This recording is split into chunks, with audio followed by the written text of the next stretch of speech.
Hello everyone, मेरा नाम मोहम्मद आदिल है और आज हम देखेंगे पोस्ट गुप्ता पीरियड की कुछ डायनास्टीज़। गुप्ता पीरियड के डाउनफॉल के बाद जो नॉर्थ इंडिया में जो वैक्यूम क्रिएट हुआ उसको फिल किया एक वर्धन डायनास्टी ने, जिसके फाउंडर थे पुष्यभति। किंग हर्षवर्धन भी उसी डायनास्टी को बिलोंग करते हैं। Prabhakar Vardhan was the first ruler of this dynasty and he was succeeded by his eldest son Rajyavardhan. Prabhakar Vardhan first ruler थे वर्धन डायनास्टी के और उनको सक्सीड किया था उनके सबसे बड़े बेटे Rajyavardhan. Rajyavardhan was killed by Shashank while avenging him for killing his brother in law. Rajyavardhan को शशांक ने मारा था जिन्होंने अपने ब्रदर इन लॉ की मौत का बदला लिया था। Harshvardhan was his younger brother and he succeeded to the throne at Thaneshwar. Harshvardhan Rajvardhan के छोटे भाई थे और वो गद्दी पे बैठे थे थानेश्वर में, जो कि हरियाणा में है। किंग हर्षवर्धन के आइए सोर्सेज देखते हैं, लिटरेरी और आर्कियोलॉजिकल सोर्सेज, जहाँ से किंग हर्षवर्धन के बारे में इंफॉर्मेशन मिलती है। आइए देखते हैं।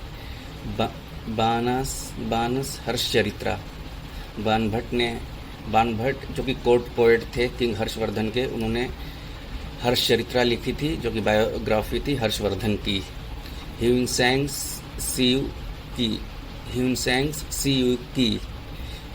जो कि चाइनीज़ ट्रैवलर थे जिन्होंने 7वीं सेंचुरी में इंडिया का विज़िट किया था, उनकी ट्रैवल अकाउंट बुक की वो भी हर्षवर्धन रेन के बारे में बताती है।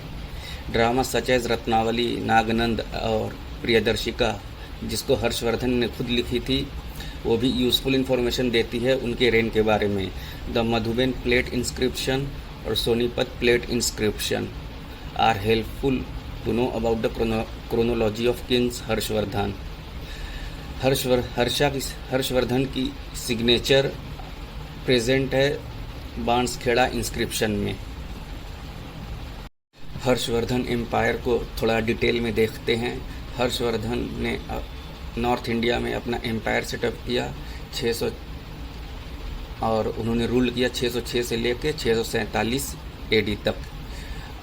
पाटलिपुत्र जो कि अपना प्रोमिनेंस खो रहा था, इसलिए हर्षवर्धन ने कन्नौज को अपना सीट ऑफ पावर बनाया। उन्होंने पूरा नॉर्थ इंडिया रूल किया, सिर्फ कश्मीर को छोड़ के। Rajasthan, Punjab, Uttar Pradesh, Bihar, Orissa were under his direct control. और नेक्स्ट है हर्षवर्धन का military conquest. King Harshvardhan first expedition was against the ruler Shashank, he defeated him and captured Kannauj. King Harshvardhan का सबसे पहला एक्सपेडिशन रूलर शशांक के खिलाफ था, उन्होंने उसको हराया और कन्नौज को कैप्चर कर लिया। फिर उनका सेकंड एक्सपेडिशन चालुक्य के खिलाफ था, चालुक्यन रूलर पुलकेशिन सेकेंड के खिलाफ था, क्योंकि वो अपना एम्पायर नर्मदा के साउथ में बढ़ाना चाह रहे थे। लेकिन एहोल इंस्क्रिप्शन के हिसाब से पुलकेशिन सेकेंड ने हर्षवर्धन को हरा दिया था और उनका आखिरी एक्सपेडिशन किंगडम ऑफ कलिंगा के खिलाफ था और वो हर्षवर्धन जीत गए थे। किंग हर्षवर्धन का एडमिनिस्ट्रेशन कैसा था, आइए देखते हैं। The administration of king Harshvardhan was more feudal and decentralised. तो किंग हर्षवर्धन का एडमिनिस्ट्रेशन ज़्यादा फ्यूडल और डिसेंट्रलाइज टाइप का था और वो अपने एम्पायर को इंस्पेक्ट करते थे ऑन अ रेगुलर बेसिस। हालांकि लॉ एंड ऑर्डर बहुत अच्छा मेंटेन नहीं था उनके रेन में, और लोगों से जो लैंड टैक्स कलेक्ट होता था वो 1/6 ऑफ देयर प्रोड्यूस होता था। उनके एडमिनिस्ट्रेशन का एक इम्पॉर्टेंट फीचर ये है कि पब्लिक रिकॉर्ड्स को बहुत अच्छी तरह से मेंटेन किया जाता था। उन्होंने लैंड ग्रांट्स किया प्रिस्ट और ऑफिसर्स को। किंग हर्षवर्धन ने अपने रेवेन्यू को 4 भागों में बांटा था। पहला किंग के खर्चे के लिए, दूसरा स्कॉलर्स के लिए, तीसरा पब्लिक सर्वेंट्स और ऑफिशियल्स के लिए, चौथा रिलीजियस पर्पस के लिए। किंग हर्षवर्धन ने बहुत बड़ी आर्मी मेंटेन की हुई थी और उसमें उसको 4 डिवीज़न में, and it consisted of 4 divisions: cavalry, chariot, elephant or horse. Harsh punishments continued to exist. लेकिन बुद्धिज़्म के इन्फ्लुएंस की वजह से उसको थोड़ा मिटिगेट कर लिया गया था। किंग हर्षवर्धन के टाइम में सोसाइटी कैसी थी, आइए देखते हैं। Position of women. The position of women under king Harshvardhan rain was not acceptable. बहुत ज़्यादा अच्छी नहीं थी वीमेन की पोजीशन।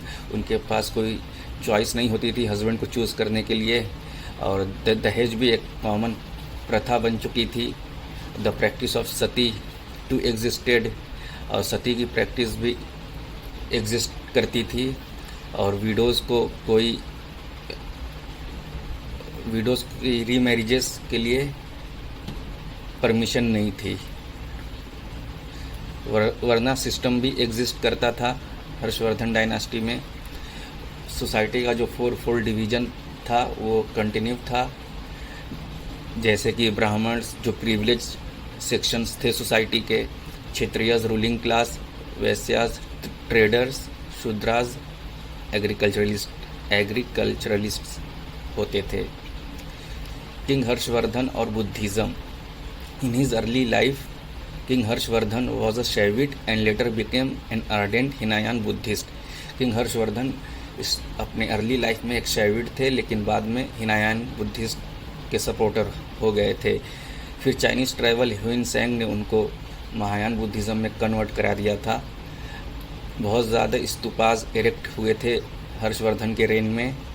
हर्षवर्धन ने स्लॉटरिंग ऑफ एनिमल्स पे रोक लगा दी थी, और सीवियर पनिशमेंट दिया जाता था अगर कोई लॉ को ब्रेक करता था, कोई कानून तोड़ता था तो उनके लिए सीरियस पनिशमेंट थी।